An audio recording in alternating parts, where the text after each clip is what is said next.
Bonjour. Nous voici à la 10e vidéo de notre série Théologie vs Fiction, où nous avons, avec l'aide de Marie-Pierre et Valentin, vu plusieurs films et voir comment est-ce qu'ils abordent les questions de foi. Alors on voulait vous faire cet épisode réalité pour voir ce qu'il y a derrière, et puis aussi pour présenter le service. Et puis c'était aussi l'occasion pour nous d'avoir des réflexions de fond.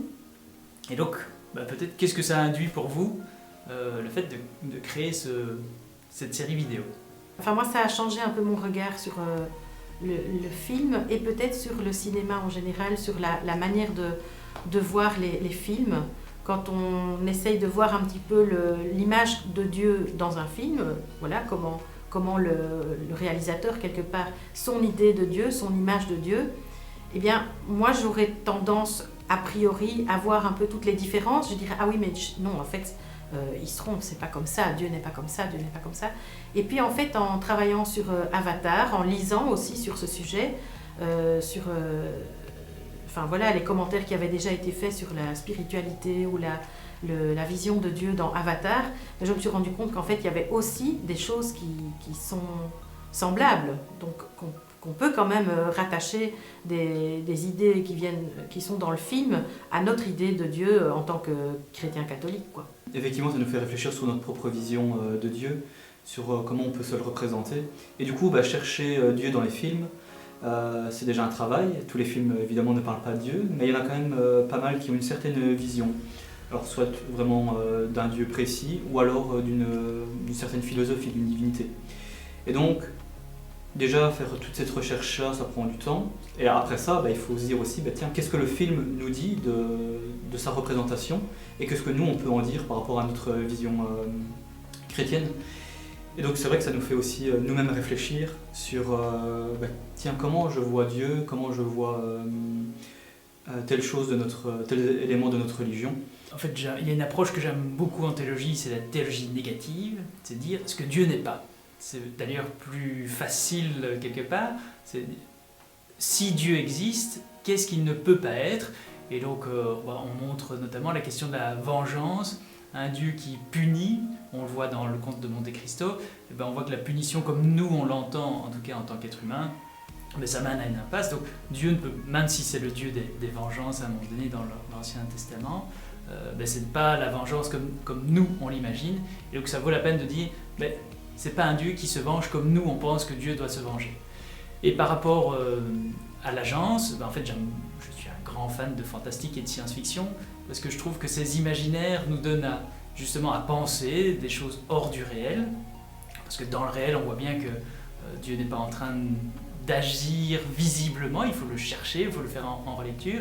Et donc quand on voit l'agence, à un moment donné on se dit tiens, puisque Dieu, en tant que chrétien, on croit que Dieu agit dans le monde, comment est-ce qu'il agit dans le monde? Et l'agence nous montre un moyen, en fait, qui n'est pas celui de Dieu. Et donc là aussi, on est dans la théologie négative. J'aime beaucoup me dire, si Dieu agit dans le monde, c'est sans doute pas comme ça.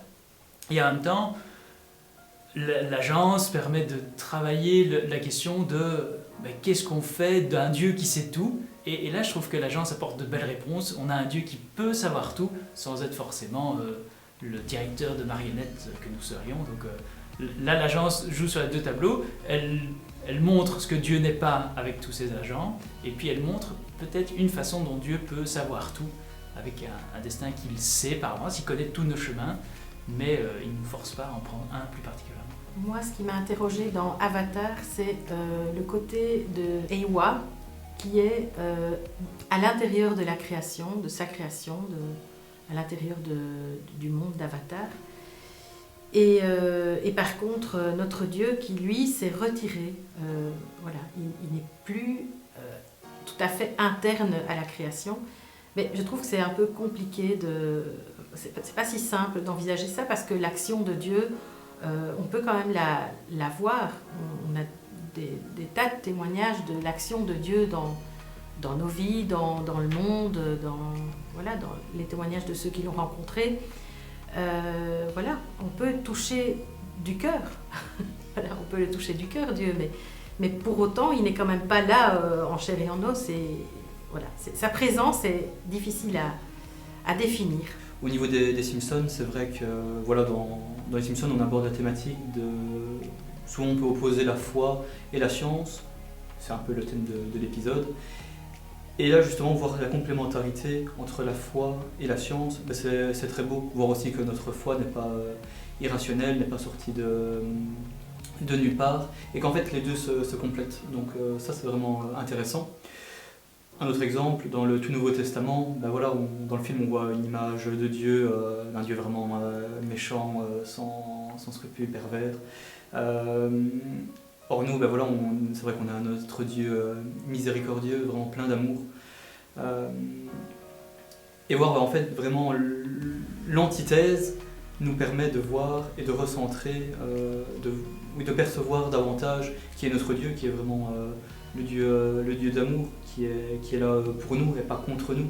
Dans la vie, si on veut voir les traces de Dieu, il faut peut-être prendre le temps de s'arrêter et donc de discerner, un peu comme on l'a fait dans les films, voir où Dieu agit, où Dieu n'est pas, où Dieu pourrait être. On est dans le discernement. Est-ce qu'il y a un des films où tu t'es dit « Ah ben ça a affiné ma relecture sur Dieu ». C'est vrai que ce côté des signes, les signes de Dieu, mais c'est intéressant de se dire que en fait on en a tous et parfois même on les voit mais on ne sait pas les interpréter. Ou bien alors on en a reçu mais on ne les a même pas vus. Et ça c'est intéressant de se dire comment est-ce que je vais faire pour percevoir les signes que Dieu fait dans ma vie, qu'est-ce qu'il me dit, comment est-ce que je vais savoir ce qu'il me dit. Est-ce que j'ai peut-être besoin d'aide pour relire ma vie de manière à percevoir les signes que Dieu y a laissés?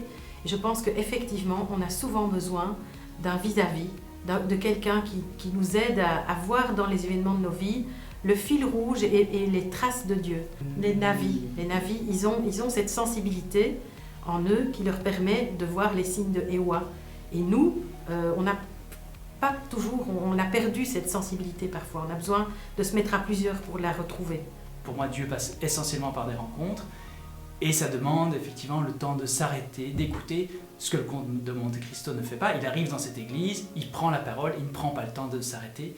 Et donc, mon invitation, ça peut être effectivement prendre le temps de s'arrêter. Alors, devant un film, dans une église ou autre chose, mais prenez le temps de vous arrêter, de réfléchir à votre relation à Dieu. Comment est-ce que vous voyez Dieu, vous, du coup? Vaste question. Peut-être un peu pour partir de ce que tu disais, d'un Dieu qui se fait proche. Ça peut passer par des rencontres, ça peut passer par certains événements, par certaines paroles. Donc vraiment un Dieu qui se fait proche.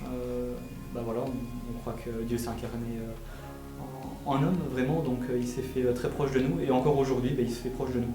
Donc un Dieu proche, un Dieu vraiment rempli d'amour. Un Dieu aussi qui cherche à partager avec nous, pas juste lui il est là, nous on est en dessous. Non, vraiment un Dieu qui nous veut agissant, qui nous fait confiance, qui nous donne vraiment des moyens d'agir concrètement dans le monde.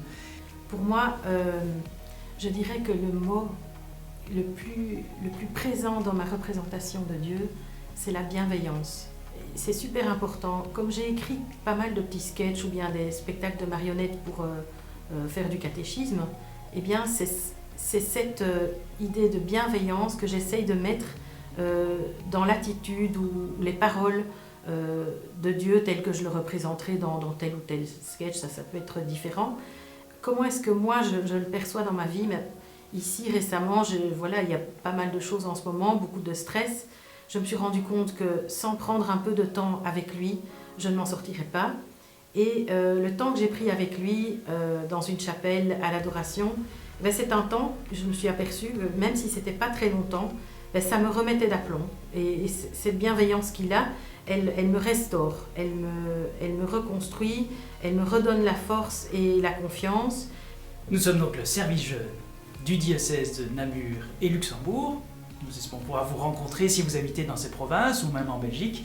Sinon, c'est un plaisir de pouvoir échanger avec vous dans les commentaires si vous venez de plus loin.